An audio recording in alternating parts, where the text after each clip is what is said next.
सभी को smart notes बनाने आते हैं? कौन कौन नहीं है? नहीं। तो सबसे पहला नियम होता है सीखने का कॉपी करना। ठीक है, तो जो इसको हम लोग जो आज नोट्स करते हैं उसको हम लोग LWMI बोलते हैं। एक्चुअली सबसे पहले जान लो, ये बहुत बड़ी स्किल है। अगर तुम इस पे कमांड कर ले गए तो इसी पर आगे चलकर तुम्हें एक चीज सिखाऊंगा, व्हाइट बोर्ड रिवीजन टेक्निक, जिसमें तुम सिर्फ अपने दिमाग का इस्तेमाल करोगे, कुछ भी नहीं लिखोगे और सब कुछ दिमाग के अंदर लिखोगे। लेकिन इसके लिए ये टेक्निक सीखना जरूरी है। तो बेसिकली क्या है, बचपन से तुम्हें सिखाया गया होगा नोट्स बनाने के लिए, बाएं से दाएं लिखो, बाएं से दाएं लिखो, बाएं से दाएं लिखो। वो एक रूलिंग पेपर मिलता था, ठीक है, उसमें हेडिंग डालो, फिर लिखना शुरू करो, फिर 5-6 लाइन के बाद पैराग्राफ चेंज कर दो। फिर ऐसे सिखाया गया होगा। हमारा दिमाग इस तरह से ना सोचता है और ना इस तरह से उसका स्ट्रक्चर होता है। क्लियर है? तो हमें क्या करना पड़ता है, हमें इसको इनहैंस करने के तरीके ढूंढने होते हैं। और इसीलिए जो मेथड होता है, स्टूडेंट को सबसे ज्यादा इंपॉर्टेंट होता है LWMI मेथड को कैरी करना। फॉर एग्जाम्पल, जैसे हम अभी NCERT का अपना बेस स्ट्रॉन्ग कर रहे हैं, ठीक है, तो NCERT बहुत कॉम्प्रिहेंसिव डॉक्यूमेंट है। अगर आप इसको केवल तुम ये 4-5 सब्जेक्ट भी डील करोगे तो 3500 पेजेस हैं ये। मतलब अगर कभी मैं तुम्हें दे दूं उठाने के लिए तो तुम्हारी हालत खराब हो जाएगी, इतना बंडल बनता है, इतना NCERT। और इतना कॉम्प्रिहेंसिव डॉक्यूमेंट अगर आप लाइनियर नोट्स बनाने लगोगे तो जिंदगी भर तुम्हारा मतलब क्या होगा, 3000 पेज को तुम 1500 में पेज में कन्वर्ट कर दोगे। यही तो करोगे, 1500 पेज, इतने मोटे नोट्स, और प्रीलिम्स का 40% हिस्सा कवर हो रहा है, पढ़ोगे कब उसको? तो इसीलिए जो ये नोट्स मैं डेवलप कर रहा हूं उसको LWMI नोट्स कहते हैं। अच्छा, यूपीएससी में NCERT तो बेस है, जहां से तुम्हें पता चलेगा सब्जेक्ट है क्या, बेसिकली सब्जेक्ट क्या कहना चाहता है, हिस्ट्री क्या कह रहा है, ज्योग्राफी क्या कह रहा है, पॉलिटी क्या कह रहा है। बट यूपीएससी जब आप रियल में, जिसे हम लोग मेंस कहते हैं, वो थोड़ा सा अलग लेवल का है। जैसे मान लो आज ही एक खबर आई है, बड़े ध्यान समझना, कि समलैंगिक विवाह यानी LGBTQ पे सुप्रीम कोर्ट ने कहा हम इसको मान्यता नहीं देंगे। और उसने कुछ चीजें कोट की हैं। उसने कहा कि 246, 247 आर्टिकल को एक साथ पढ़ा जाए, 7वीं एंट्री को 5वीं एंट्री के साथ जोड़ा जाए, तब जो है जो व्याख्या निकलेगी वो मौलिक अधिकारों यानी फंडामेंटल राइट की व्याख्या होती है। और एक बात कही कि विवाह जो है वो मौलिक अधिकार नहीं है। आज ये सुप्रीम कोर्ट का जो है वो एक जजमेंट आया। अब यूपीएससी तुमसे क्या मांग करता है, उसमें कई बातें कही। उसने कहा कि 3 डायमेंशन है, यानी कि जीवन जीने का अधिकार, कि राइट क्या है आपके, ठीक है। दूसरी बात कही कि विवाह जो है वो मौलिक अधिकार नहीं है, फंडामेंटल राइट नहीं है, ये राज्य और केंद्र इस पर कानून बना सकते हैं, ये कहीं संविधान में नहीं दिया हुआ है। लेकिन व्यक्तिगत अधिकारों की बात करें, चाहे LGBTQ हो, चाहे वो स्ट्रेट हो, कोई भी हो, सभी के जीवन की उतनी ही वैल्यू है, वो बराबर वैल्यू है। और तीसरी चीज क्या है कि जब आप किसी देश में रह रहे हो तो वो देश आपके लिए क्या रिसोर्स मुहैया कराता है, वो जेंडर बायस नहीं हो सकता है। वो चाहे कोई भी हो, चाहे स्त्री हो, पुरुष हो, कोई भी हो, LGBTQ राइट कम्युनिटी की बात हो, लेकिन वो सभी संसाधन क्या हो सकते हैं, वो लैंगिक आधार पर विभाजित नहीं किए जा सकते। अब देखो ये क्या है, ये मुद्दा बहुत पेचीदा है। अब आपसे पूछा जाए कि LGBTQ को आप शादी का अधिकार देंगे नहीं, अभी इसी क्लास में 2 विभाजन हो जाएंगे। जो मानवतावादी दृष्टिकोण के हैं यानी कि ह्यूमैनिटेरियन वैल्यूज के साथ हैं, वो अलग बात करेंगे कि भाई किसी का निजी मामला हम क्यों दें। लेकिन अगर आप सोसाइटल वैल्यूज के हिसाब से देखोगे तो सोसाइटी पूरी तरह से क्या हो जाएगी, एक अलग डायरेक्शन में जानी शुरू हो जाएगी, राइट। ये समय के साथ होने वाले डिसीजंस होते हैं। अब आप क्या देख रहे हो, यहां आर्ग्यूमेंट्स पैदा हो रहे हैं, सही और गलत का डिसीजन लेना मुश्किल हो रहा है। इसको बोलते हैं argumentative power. This is known as argumentative power. जैसे इस बार एस्से आया था, इस बार 125 नंबर का एस्से, किसी को याद है कि हर घूमने वाला व्यक्ति भटका हुआ नहीं होता है। 125 नंबर इस बात के लिए आए, 125 मार्क्स इस बात के लिए आए हैं कि हर वॉन्डरर जो है वो भटका हुआ नहीं है, वो किसी तलाश में निकला हुआ है। So these all called argumentative things. UPSC जब मेंस को टच करोगे तो तुम्हारे पास आर्गुमेंटेटिव पावर होनी चाहिए। अब आर्गुमेंट्स क्या होते हैं? अगर आर्गुमेंट्स को लिखने बैठोगे तो आर्गुमेंट्स को लिखा नहीं जा सकता, कोर लिखा जाता है। मान लीजिए हमारे भारत में क्या था, हमारे भारत में दर्शन हुआ करते थे, ठीक है। जैसे मान लीजिए ज्ञानी शंकराचार्य जी का जब मंडन मिश्र के साथ शास्त्रार्थ हुआ, तो हमारे यहाँ एक प्राचीन भारत में शास्त्रार्थ की बात हुआ करती थी। तो शास्त्रों को बेस बना के डिस्कशन हुआ था, क्वेश्चन पूछे जाते थे, दूसरा पक्ष उसका जवाब देता था। जैसे पाणिनि, तो अगर वहां पे बात करें या अष्टाध्यायी की बात करें, अष्टावक्र की बात करें, तो ये क्या था? ये आर्गुमेंटेटिव पावर हुआ करती थी, आर्गुमेंटेटिव पावर हुआ करती थी। अब इन्हीं आर्गुमेंटेटिव पावर्स में जो हम बहुत ध्यान से अब इस चीजों को समझेंगे कि आर्गुमेंटेटिव पावर में अगर हम आर्गुमेंट्स का कोर लिखते हैं, आर्गुमेंट्स कभी नहीं लिखे जाते, तो आगे चलकर जब तुम मेंस को टच करने जाओगे या रियल जिसे कहते हैं कोर ऑफ यूपीएससी, तो वहां तुम्हारे अंदर आर्गुमेंटेटिव पावर होनी चाहिए। अब उस दौरान अगर तुम्हें इसी तरह से स्ट्रक्चर लिखाना जाएंगे ना, तो पता चला कि 3000 पेज की एनसीईआरटी है और 6000 पेज की तुम्हारे नोट्स हैं, तो उसको नोट्स नहीं कहते, उसको भारत में पांडुलिपि कहते हैं। आने वाली पीढ़ियां कहेंगी साहब इन्होंने आईएएस की तैयारी की और महाकाव्य की रचना की है, एनसीईआरटी डबल कर दी। तो आपको अभी से ये जो स्मार्ट नोट्स हैं, एलडब्ल्यूएमआई हैं, ये बेसिकली आपको डिस्कशन को छोटे से छोटे फॉर्म में लाने की पावर देते हैं कि हमें कोर कॉन्सेप्ट केवल लिखना है और इससे ज्यादा कुछ नहीं। हमारे दिमाग में चीजें होनी चाहिए और हमसे जब कोई चीज पूछी जाए तो हम उस पर क्या करें, एक अच्छा आउटपुट दे सकें, और यही गुरुकुल में हम लगाने की लगातार कोशिश करते हैं। तो चलिए आगे बढ़ते हैं। और जो अभी जैसे हम कर रहे थे, तो पिक्चोरियल फॉर्म, सबसे बड़ी चीज क्या, हमारी जो मेमोरी होती है वो किसी भी चीज को देखती है। हमें सीखने का एक ही तरीका पता है और वो देखकर, और देखने का मतलब आंखों से देखना नहीं होता है, दिमाग से देखना होता है। आप किसी भी चीज को जब देखते हो तो इमेजिनेशन करते हो। तो आइंस्टाइन ने इसीलिए कहा था कि कल्पना ज्ञान से अधिक शक्तिशाली है, imagination is more powerful than knowledge, imagination is more powerful than knowledge, यही उन्होंने कहा था आइंस्टाइन ने। तो उसका सबसे बड़ा पावर है कि जो भी चीज हम कर रहे हैं उसको विजुलाइज करें।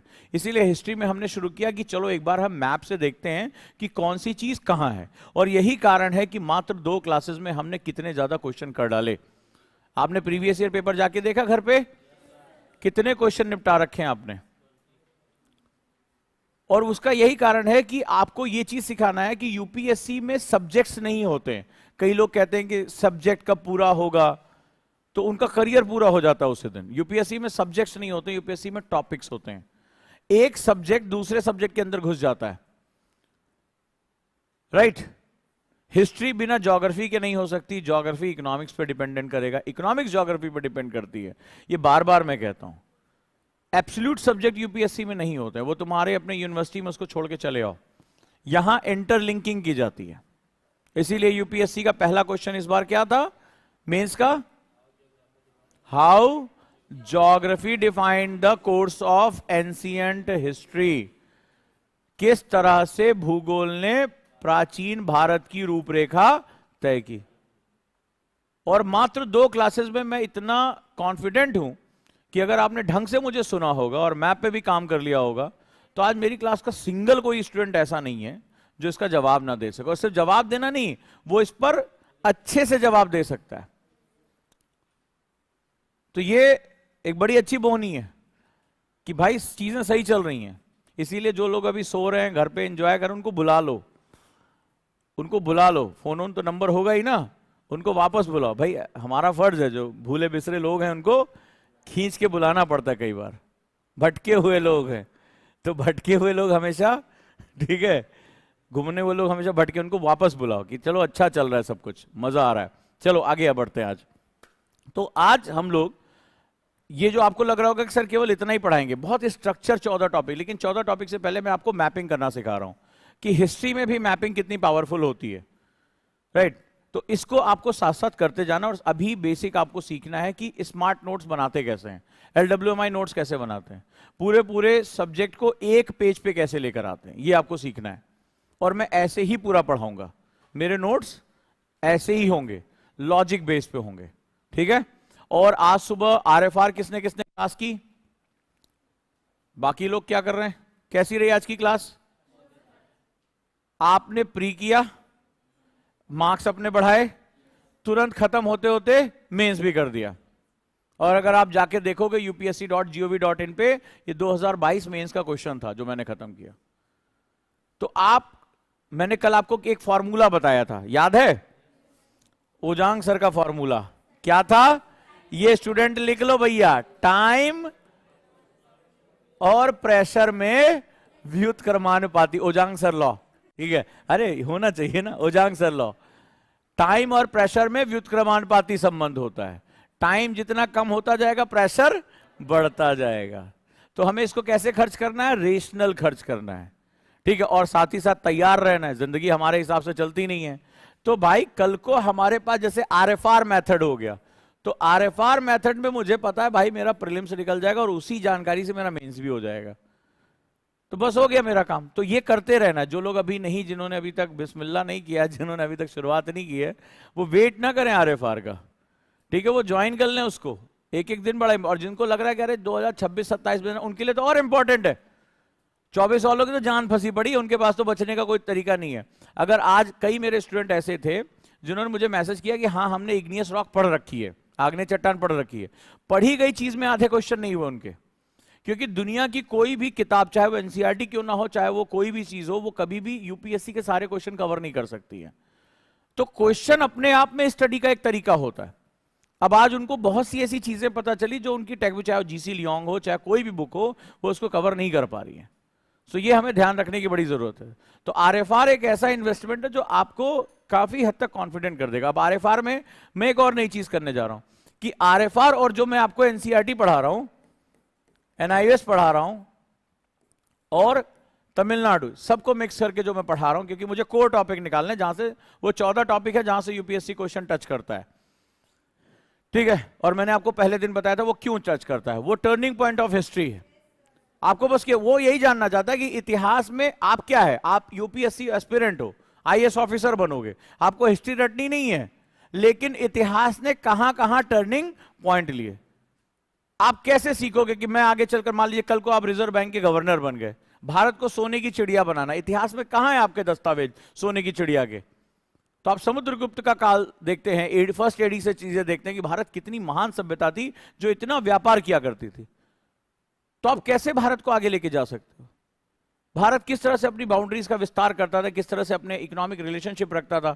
तो ऑफिसर्स को ये चीज देखना पड़ता। और साथ साथ हम हमेशा, जैसे अशोक का साम्राज्य पढ़ना है, तो अहिंसात्मक, नॉन वायलेंस के बेसिस पे हम काम किया करते थे। ये हमारी पावर रही है। तो भारत, आज पूरी दुनिया में लड़ाइयां छिड़ी पड़ी हैं, ठीक है। सुबह सुबह उठा जो इतनी खराब खबर देखने को मिली कि अस्पताल पर बम गिर गया, बच्चे मारे गए। युद्ध कोई भी जीते लेकिन मानवता हारेगी, इसमें कोई कहने वाली बात नहीं। बहुत दुर्दान, मतलब यहां से ऐसा लगा कि इजराइल से बहुत बड़ी गलती हो गई है। अस्पताल पे बम तो नहीं गिरना चाहिए था, नहीं गिरना चाहिए था। और 500 से ज्यादा लोग, इसमें मासूम बच्चे मारे गए। बच्चों को क्या पता युद्ध क्या होता है, रिलीजन क्या है, बच्चे को क्या पता। दोनों साइड से बर्बरता की गई, चाहे हमास की तरफ से चाहे इजराइल की तरफ से।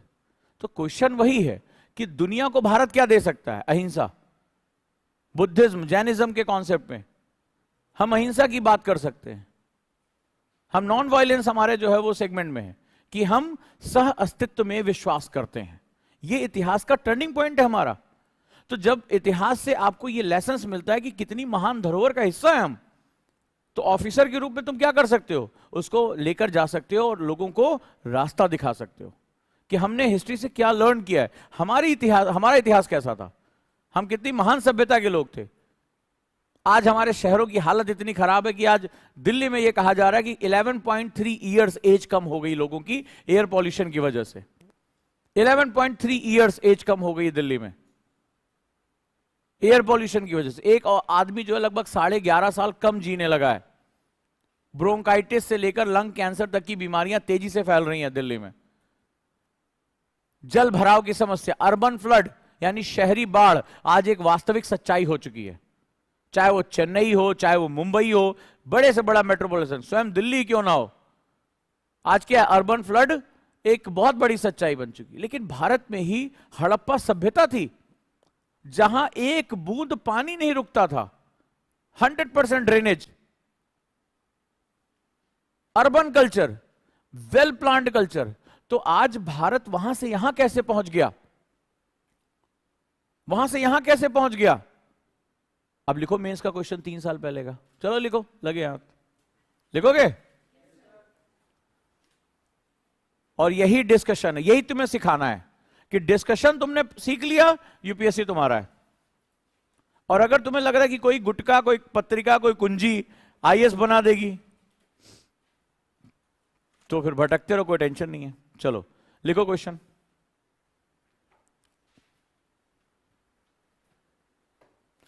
जिस देश में हड़प्पा जैसी, ये मेंस का क्वेश्चन है, जिस देश में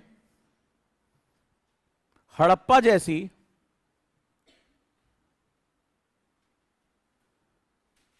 नियोजित सभ्यता हो, the country which has had planned Harappan culture, नियोजित सभ्यता हो, आज उसके शहर अस्त व्यस्त क्यों हैं? आज उसके शहर अस्त व्यस्त क्यों हैं? Which had planned Harappan civilization,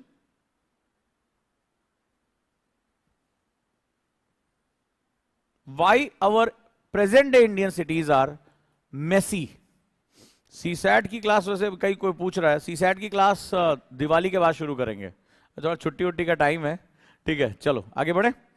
तो ये क्वेश्चन का जवाब आप लोगों को ढूंढना है, ये मेंस का क्वेश्चन है कि जिस देश में हड़प्पा जैसी अर्बन नियोजित कल्चर रहा हो, आज वहां के शहर ज्यादातर अस्त व्यस्त क्यों हैं? आज देखिए दुनिया का सबसे बड़ा स्लम कहां है? इंडिया में। धारावी, मुंबई। मुंबई को क्या बोलते हैं? भारत की आर्थिक राजधानी, economic capital of India, known as Mumbai. और मुंबई में ही दुनिया का सबसे बड़ा स्लम है। तो ये क्या हमारे अर्बनाइजेशन की पिक्चर रखता है? It's messy, it's hidden. तो हिस्ट्री का क्वेश्चन आपको बताने की कोशिश है कि हिस्ट्री का क्वेश्चन जो है वो किस तरह से प्रेजेंट डे प्रॉब्लम के साथ जोड़कर क्वेश्चन पूछ लिया। ये समझने की कोशिश करो कि यूपीएससी लिंक करके क्वेश्चन पूछता है। अब आप हड़प्पा कल्चर आपने पढ़ा हुआ है, लेकिन आज वर्तमान शहरों की समस्याओं को आप नहीं जानते हैं, इस क्वेश्चन का जवाब नहीं दे सकते। ये मेंस का क्वेश्चन है। तो आज की बोनी हो गई हमारी, चलें आगे।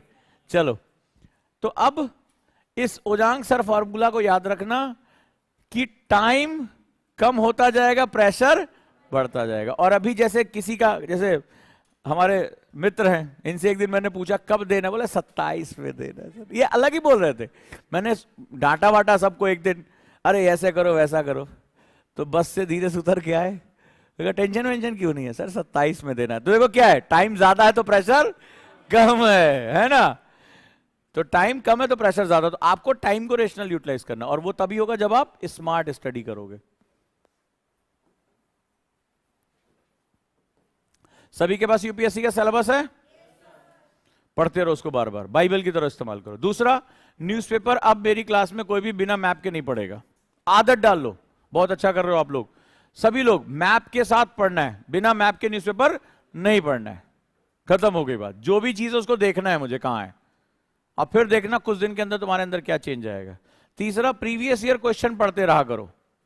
चौथा, एनसीईआरटी पे अपनी कमांड रखनी है, तमिलनाडु पे अपनी कमांड रखनी है, ठीक है। चलें, और आरएफआर के साथ जुड़ जाओ। आरएफआर आपकी पढ़ाई को कई गुना बढ़ा देगा, ठीक है। ये टीचर के लिए मुसीबत है, कोई कहीं भी पढ़ रहा हो, टीचर के लिए मुसीबत है। जब आप किसी भी, जैसे आज आप इग्नियस पे गए, 10 क्वेश्चन आपके थे, और ऐसे ऐसे कुछ क्वेश्चन तो ऐसे थे जिसपे कभी ध्यान नहीं, कोई बुक टेक्स्ट बुक में नहीं है।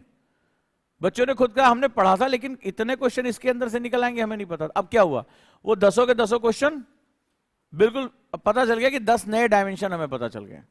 चलिए शुरुआत करते हैं। तो कल हम कहां थे? मैपिंग पे। फर्स्ट स्टेज हमारा हो गया था। हाँ बेटा, लिट का मतलब क्या होता है? ये नहीं बोलने देना। दांतों की करे हिफाजत, मोती सा चमकाए, डाबर लाल दंत मंजन से मुखड़ा खिलखिल जाए, ठीक है। और जब हम पिक्चर देखने जाते थे कई साल पहले, विको वज्रदंती नहीं, हाँ बताओ। शाबाश, इतना घबराते का है, फिर तुमने दांत खोदा, ठीक है, गलत बात है ना। अरे हमने कह दिया इसका मतलब थोड़ा ब्रांड एम्बेसडर हो जाओगी। चलो बैठो, बहुत बढ़िया, शाबाश। कॉन्फिडेंस, तुमने रॉक कहते समय ऐसे कहा जैसे आज इस संसार से सारी चट्टानें तुम पीस के खा जाओगी, ठीक है। नहीं, ये नहीं करना है। कॉन्फिडेंस क्या करना है, बिल्कुल सही बोल रही हो। लॉजिक है तो फिर क्या दिक्कत है, बोलो उसको, और बिना दांतों पे हाथ रखे बोलो। तुम तो एकदम, आदमी फैल जाता है तुरंत, बोला हमारा ही अगला विको वज्रदंती का नंबर है। तो लिथ मतलब रॉक यानी चट्टान, तो नियो मतलब नया। तो इसी तरह एक कॉन्सेप्ट है, मान लो मैं कहूं पैलियोलिथिक, पैलियोलिथिक, हाँ बताओ बेटा, तुम्हें बता रहे हैं, तुम बताओ। हाँ बिल्कुल सही है।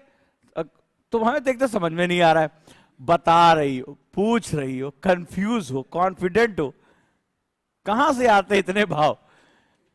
एक बात तो तय है, यूपीएससी का देखा जाएगा, एकता कपूर के सीरियल में जो है वो जगह जरूर मिले, क्या क्या क्या, ठीक है। हाँ, ऐसे जो माहौल बनेगा। तो पैलियोस का मतलब होता है प्राचीन, और लिथ मतलब चट्टान। तो अच्छा चलो तुमसे क्वेश्चन पूछें, तुम्हारा तो अभी टाइम है, ठीक है। चलो तुमसे पूछते हैं, माइक्रोलिथ का मतलब क्या हुआ। छोटा भीम है, चलो बताओ।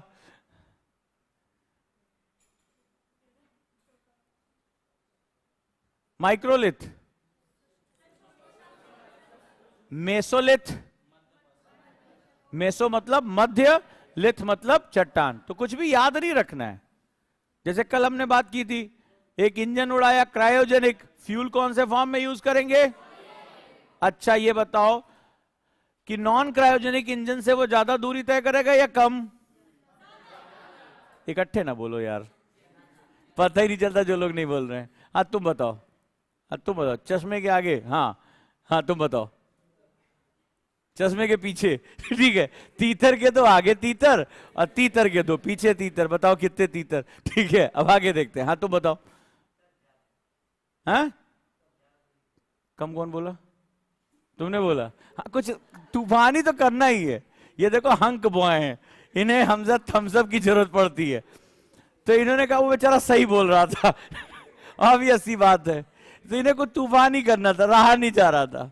माउंटेन ड्यू पहले बात तो कम पिया करो, ठीक है। चलो बिल्कुल सही है, ज्यादा, ठीक है, ज्यादा। क्यों, क्योंकि वो लिक्विड से सॉलिड में कन्वर्ट होती है, इसीलिए क्रायोजेनिक इंजन का यूज किया जाता है। शाबाश। तो ये सब क्वेश्चन आए हुए यूपीएससी में। चलो आगे बढ़ते हैं आज हम लोग। तो मैपिंग में हम आगे बढ़ते हैं। तो कल हमने नदियों का पूरा खेल समझा, इस पूरे एरिया को हमने समझा, ठीक है। अब हमें समझ में आ रहा है कि सुतकोंडा कहां है, ठीक है, हमारा मोहनजोदाड़ो कहां है, पूरा एरिया हमें समझ में आया। ईस्टर्न बॉर्डर इसकी कहां जा रही है, आलमगीरपुर में जा रही है, ठीक है, ये बड़ा इंपॉर्टेंट है। तो फर्स्ट स्टेज हमने समझा कि क्या क्या हुआ, फिर सभ्यता अगले चरण में पहुंचती है और सेकेंड स्टेज की शुरुआत होती है। इस तरह से आप क्या करेंगे, इस तरह से आप सीखेंगे कि चीजें कैसे हो रही हैं। सेकेंड स्टेज, इसे इनिशियल हड़प्पन एज भी कहा जाता है, प्रारंभिक हड़प्पा काल।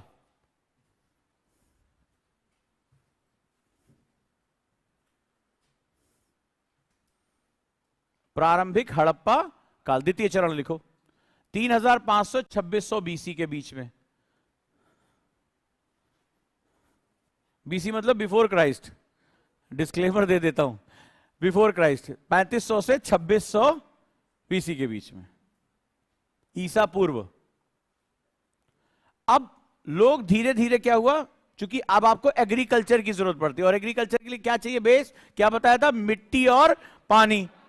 और मिट्टी कहां से आ रही है, नदियों के साथ। कौन सी मिट्टी, एलुवियल सॉइल, शाबाश, जलोढ़ मिट्टी, जो कि भारत में, उत्तर भारत में बहुत डोमिनेंट है ये, और सबसे ज्यादा फर्टाइल होती है, उपजाऊ होती है, हर साल नई हो जाती है। तो क्या हुआ, अब लोगों को वो प्लेन चाहिए था, तो लोग क्या हुआ, आगे की तरफ बढ़ने। लिखो, पीपल मूव टुवर्ड्स प्लेन, लोगों ने मैदानों की तरफ जाना शुरू कर दिया। ऐसे पढ़ना है हमें। तो आप लोग जो मैपिंग करेंगे ना करंट अफेयर्स की, इसी तरह से करेंगे, इसीलिए मैंने ये समय दिया। करंट अफेयर्स भी आपका तैयार होगा, हिस्ट्री तो आपकी तैयार हो ही रही है। Use of wheel and plough, ये हमारा सबसे टर्निंग पॉइंट था। हमारे दो चार टर्निंग पॉइंट थे, ठीक है, समझना शुरू करो। मनुष्य के विकास की गाथा, हम हैं तो बंदरों से, और कुछ लोग अभी भी वहीं रुक गए हैं, लेकिन फिर भी मान के चलें ज्यादातर इंसान है, ठीक है। तो कुल मिलाकर हमारी कहानी बड़ी इंटरेस्टिंग है। तो पहला हमारा जो सेगमेंट था वो आग की खोज थी, ठीक है। मैंने एक क्लास में इसको कहानी सुनाया था, कहो तो एक बार और बता दें कि दो चीजों के साथ क्या हुआ। तो हम निकले बंदरों से, एप से। तो शुरुआती दौर में क्या था कि हमारा जो शरीर था, हम चौपाए थे, यानी हाथ पैर दोनों इस्तेमाल करते थे चलने के लिए। उसका सबसे बड़ा कारण था हमारा इंटेस्टाइन, पेट बहुत बड़ा सा था, ठीक है। तो पेट बहुत बड़ा, उसका कारण यह था कि हम रॉ फूड यूज करते थे।